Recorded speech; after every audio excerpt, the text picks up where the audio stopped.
밤마다 같은 시간에 깨신 적 있으신가요? 시계를 보면 꼭 새벽 2시나 3시. 왜 또 이 시간이야 하며 뒤척이다 결국 잠을 설치는 날이 많으시죠. 그럴 때 혹시 이렇게 생각하지 않으셨나요? 나이 들면 원래 잠이 줄지. 하지만 오늘 이야기, 그 생각이 얼마나 위험한 착각일 수 있는지 아실 겁니다. 오늘 영상에서는 밤마다 같은 시간에 깨는 이유와 그 안에 숨어있는 몸의 경고 신호를 함께 알아봅니다. 건강 정보를 매일 받아보시려면 백세건강 구독 잊지 마십시오. 먼저 이런 경험 있으신 분 많으실 겁니다. 밤에 잠은 잘 들었는데 꼭 새벽 2시나 3시쯤 되면 눈이 번쩍 떠집니다. 다시 자려 해도 머릿속은 복잡하고 이리저리 뒤척이다 아침을 맞이하죠. 그런데 이상한 건 낮에는 또 너무 피곤해서 졸리다는 겁니다. 그렇다면 도대체 왜 이런 일이 반복될까요? 사람의 몸에는 시계처럼 정해진 리듬이 있습니다. 이 리듬은 간, 폐, 심장, 위장 같은 장기들이 돌아가는 시간표와도 비슷합니다. 한의학에서는 이를 오장육부의 시간표라고 부르는데요. 밤 1시에서 3시는 바로 간, 이 가장 활발하게 일하는 시간입니다. 간은 낮 동안 쌓인 독소를 해독하고 피로를 풀어주는 일을 합니다. 그런데 간이 제 역할을 하지 못하거나 피로가 쌓여 있으면 이 시간대에 몸이 깨어나게 됩니다. 즉, 새벽 2시 3시에 깨는 건 간이 지쳐 있다는 신호일 수 있는 겁니다. 한 예로 이런 분이 있었습니다. 60대 초반의 김모 어르신은 평소에는 건강하셨지만 몇 달 전부터 새벽 2시만 되면 잠이 깨기 시작했습니다. 잠시 화장실을 다녀오면 다시 잠들지 못하고 TV를 보며 새벽을 맞곤 하셨죠. 병원에서는 특별한 이상이 없다고 했지만 김 어르신은 계속 피곤했고 낮에도 집중이 안 된다고 하셨습니다. 알고 보니 하루 3끼 중 저녁 식사를 늦게 하고 기름진 음식을 자주 드셨던 겁니다. 간이 밤새 해독하느라 과부하가 걸렸던 거죠. 식습관을 바꾸고 저녁 식사 시간을 앞당기니 놀랍게도 한 달 만에 숙면이 돌아왔다고 합니다. 이처럼 새벽에 깨는 건 단순한 수면 문제가 아니라 몸의 안쪽에서 오는 경고음일 수 있습니다. 그렇다면 이런 신호를 어떻게 구별할 수 있을까요? 첫째, 항상 같은 시간에 깬다면 주목하셔야 합니다. 불면증이라면 들쑥날쑥하지만 장기 문제는 일정한 패턴이 있습니다. 둘째, 깨서 다시 잠들기 어렵다면 장기 피로가 누적된 상태일 가능성이 높습니다. 간, 폐, 위 등 내부 기관이 제 역할을 하지 못하면 몸이 깨워서 경고를 보내는 것입니다. 셋째, 아침에 일어나도 개운하지 않다면 해독 과정이 제대로 이루어지지 않았다는 뜻입니다. 즉, 간이 쉴 새 없이 일했거나 피로가 풀리지 않았다는 신호죠. 그렇다면 새벽 3시가 아닌 새벽 4시나 5시에 깨는 건 어떤 의미일까요? 잠시 후 이 시간대에 깨어나는 사람들의 공통된 특징과 몸이 보내는 또 다른 신호도 함께 알려드리겠습니다. 그 전에 한 가지 짚고 넘어가야 할 게 있습니다. 새벽에 깨면 다시 자면 되지. 이렇게 생각하시는 분들 많죠. 하지만 자주 깨어나는 것 자체가 이미 몸의 균형이 무너졌다는 뜻입니다. 특히 50대 이후에는 호르몬 분비량이 줄고 수면의 질을 조절하는 멜라토닌이 감소합니다. 이때 스트레스나 불규칙한 생활 습관이 겹치면 새벽에 쉽게 깨어나게 됩니다. 하루 중 가장 간이 활발하게 해독을 하는 새벽 1시 3시. 그때 우리가 깨면 간의 휴식이 방해받게 됩니다. 결국 피로가 쌓이고 낮에는 졸리고 머리가 무겁고 기억력도 떨어지게 되는 악순환이 이어집니다. 혹시 요즘 따라 이유 없이 피곤하거나 눈이 자주 피로하고 입이 마른다 느끼신 적 있으신가요? 이런 증상들도 간이 지쳤다는 신호입니다. 그렇다면 이럴 땐 어떻게 해야 할까요? 먼저 저녁 식사는 잠자기 4시간 전까지 마치셔야 합니다. 특히 기름진 음식, 술, 자극적인 반찬은 피하십시오. 또한 하루 10분 정도라도 가벼운 스트레칭이나 산책을 해주면 간의 피로가 줄어듭니다. 잠자기 전에는 스마트폰이나 TV 불빛을 줄이는 것도 중요합니다.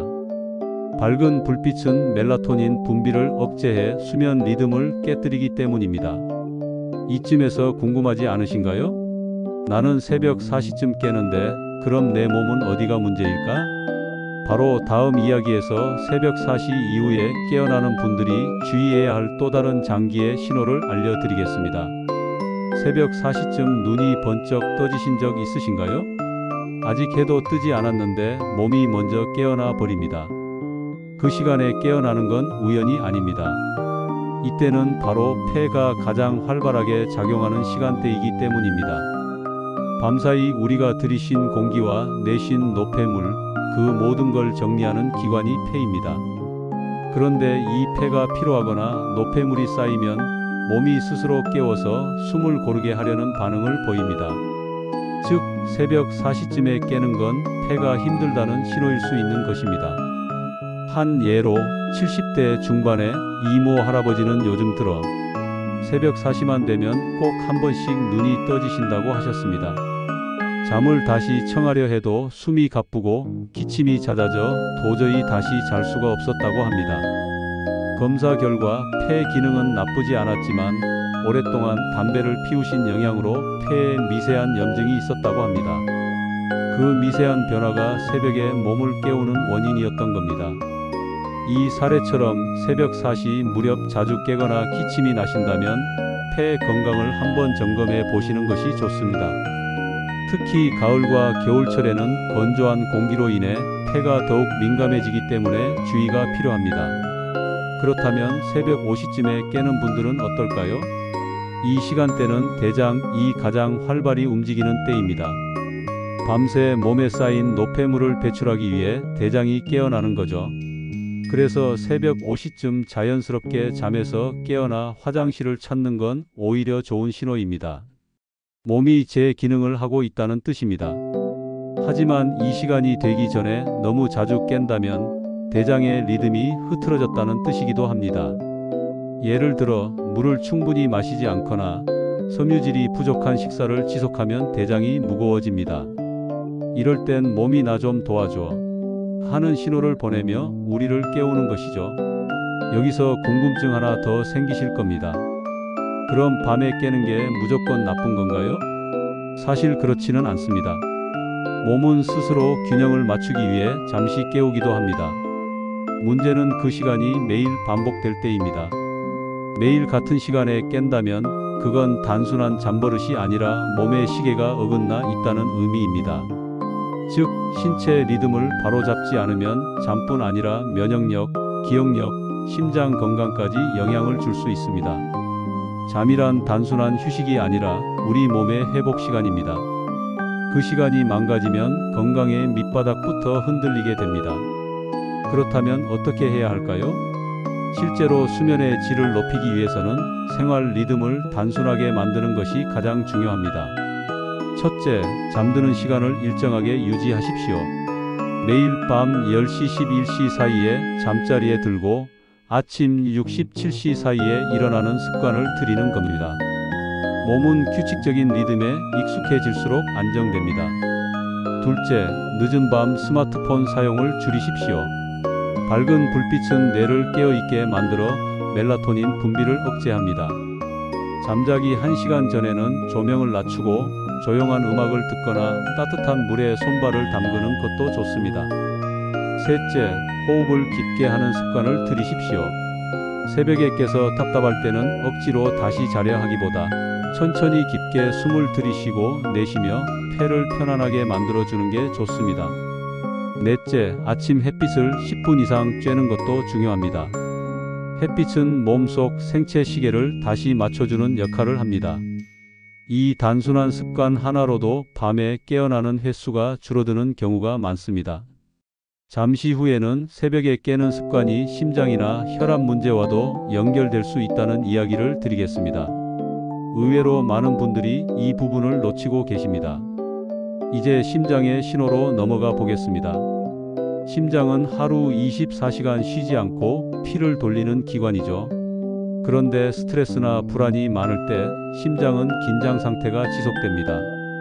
이럴 때 새벽 시간대에 심박수가 빨라지며 몸이 깨어나기도 합니다. 특히 가슴이 두근거려서 잠이 깼다거나 가슴이 답답해서 숨이 막혔다는 경험이 있다면 심장보다는 자율신경계가 과하게 흥분되어 있다는 신호입니다. 이럴 땐 명상, 복식호흡, 따뜻한 족욕 같은 방법으로 몸의 긴장을 풀어주는 것이 좋습니다.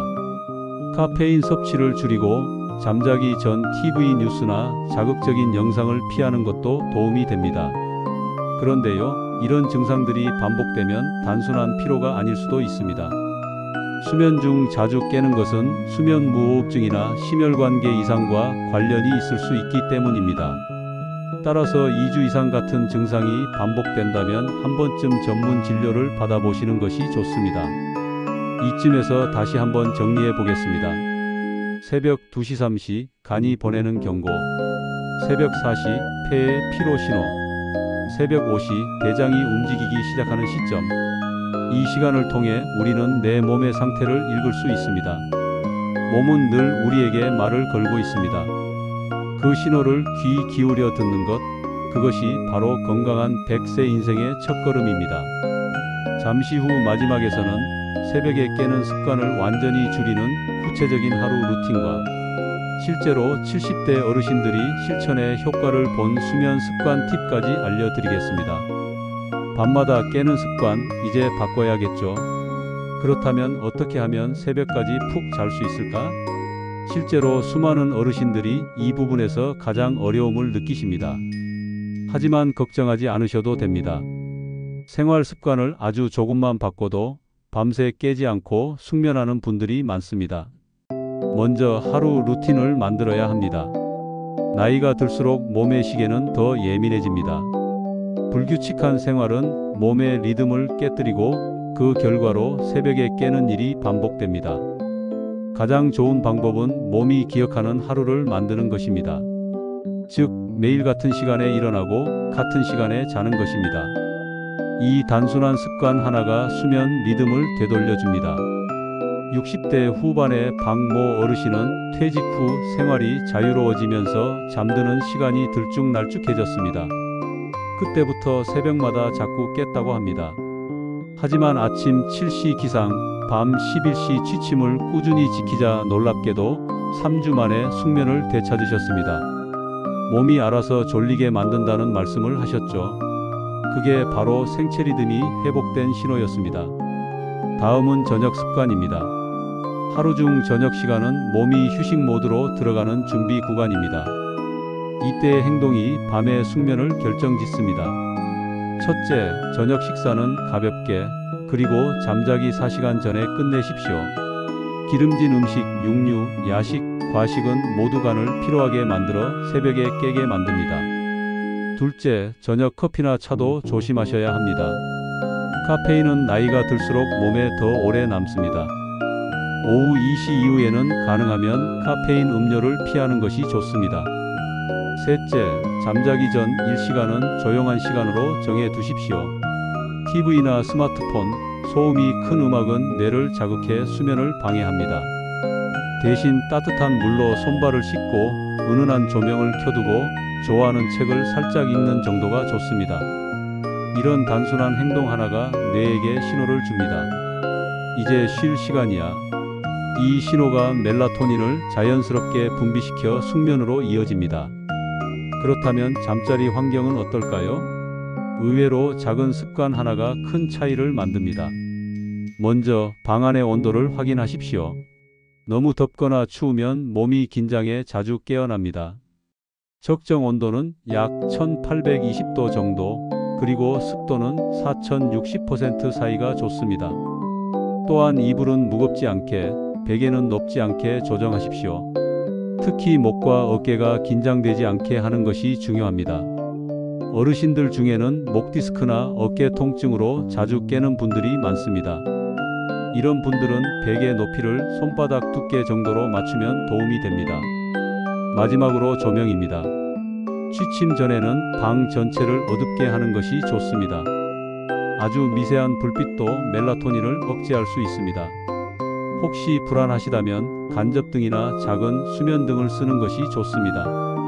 이제 실천 가능한 수면 루틴표를 제안드립니다. 저녁 6시 식사 마무리, 기름진 음식 피하기. 저녁 7시 8시 가벼운 산책, 스트레칭. 저녁 9시 밝은 조명 줄이기, TV 스마트폰 사용 최소화. 저녁 10시 따뜻한 물로 손발 씻기, 조용한 독서. 밤 11시 취침. 이 루틴을 일주일만 지켜도 새벽에 깨는 횟수가 줄어듭니다. 몸이 다시 잠의 리듬을 기억하기 시작하기 때문입니다. 여기서 잠시 질문 하나 드리고 싶습니다. 혹시 잠들기 전 생각이 많아져서 잠이 깨거나 뒤척이신 적 있으신가요? 이것도 흔한 원인 중 하나입니다. 특히 어르신들은 가족 걱정, 경제 걱정, 건강 걱정으로 머릿속이 복잡할 때가 많습니다.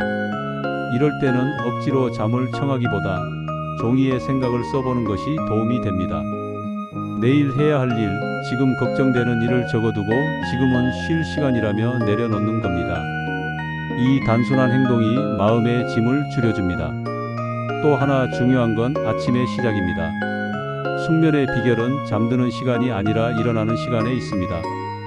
매일 아침 일정한 시간에 일어나 햇빛을 쬐면 생체 시계가 제자리를 찾습니다. 햇빛은 뇌 속에 세로토닌을 자극합니다. 세로토닌은 밤이 되면 멜라토닌으로 바뀌어 수면을 돕습니다. 즉, 아침 햇빛을 잘 받는 것만으로도 밤에 숙면하는 힘을 키울 수 있습니다. 마지막으로 실제 70대 어르신 한 분의 사례를 소개하겠습니다. 경기도에 사는 72세 정모 어르신은 10년 넘게 새벽에 깨는 습관으로 고생하셨습니다. 병원 약을 먹어도 잠이 오래가지 않았죠. 그런데 어느 날부터 매일 아침 산책과 저녁 스트레칭, 그리고 취침 전 명상 5분을 꾸준히 하셨다고 합니다. 한 달 뒤 놀랍게도 새벽에 깨는 횟수가 하루 3번 0번으로 줄었습니다. 정 어르신은 이렇게 말씀하셨습니다. 잠을 돈으로 사려 했는데 결국 습관이 답이더군요. 그 말이 정답입니다. 잠은 약보다 습관이 먼저입니다. 몸이 편안해야 마음이 편하고 마음이 편해야 깊은 잠이 찾아옵니다. 이제 마무리하겠습니다. 매일 같은 시간에 깬다면 그것은 몸이 보내는 신호입니다. 간이 지쳐 있거나 폐가 답답하거나 마음이 긴장돼 있을 때 우리 몸은 잠을 깨워서 말합니다. 그 신호를 무시하지 마시고 생활을 조금만 바꾸십시오. 그 변화가 여러분의 밤을 바꾸고 건강한 하루를 선물할 것입니다. 오늘부터라도 늦지 않았습니다. 몸이 원하는 시간에 자고 일어나며 나 자신을 돌보는 하루를 시작해 보십시오. 그것이 바로 100세 인생의 가장 확실한 비결입니다. 여러분은 요즘 밤에 몇 시쯤 잠에서 깨시나요? 그리고 어떤 방법으로 다시 잠드시는지 댓글로 함께 나눠주세요. 좋아요와 구독, 알림 설정은 여러분의 건강한 밤을 지켜주는 가장 쉬운 응원입니다.